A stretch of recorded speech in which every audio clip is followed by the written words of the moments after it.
Have you ever had a falling out with someone? I think the obvious answer is yes. At some point in our life, we experience a breakdown in relationship. So, what happened? Did you reconcile?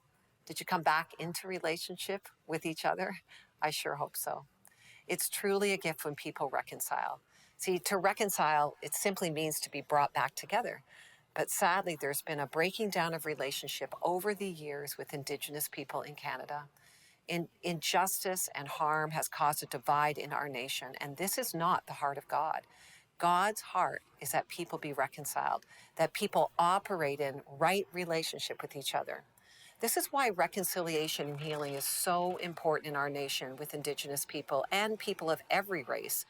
We were created to be in right relationship with God and with each other, and we need help in doing so. On our own, we're like stubborn people. We're like kids in a playground. Nobody wants to say they're sorry or to change their ways. The Bible, well, it's actually a story of reconciliation. It's the story of our relationship with God and how it was broken through the first human's choice to sin or to go against God and to go their own way. But God, he could have left us there, separated from him, never to be brought back in together, but he didn't. God pursues us and he invites us to come back to him, to be in right relationship with him. 2 Corinthians 5:21, probably my all-time favorite verse, says this: "For God made Christ, who never sinned, to be the offering of our sin, so that we could be made right with God through Christ." This is the gift of God. Through the death and resurrection of Jesus, we can be brought back into right relationship or reconciled to God.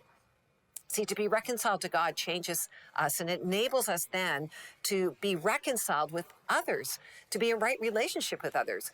But the only way forward in our nation to see reconciliation and healing come to Indigenous people and break down the walls of racial divide, well, it's through the power of the gospel itself. The Bible is so clear that you can't be in right relationship with God and not love all people.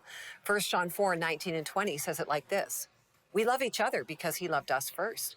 If someone says, 'I love God,' but hates a fellow believer, that person is a liar. For if we don't love people we can see, how can we love God whom we cannot see?" See, this is what it looks like to be reconciled to God. It means we love people. We need God to change the hearts and minds of people in our nation to see greater healing and reconciliation with our Indigenous brothers and sisters. Will you let God change you in order to extend that love to others? That's the challenge for each of us, and that's courageous living.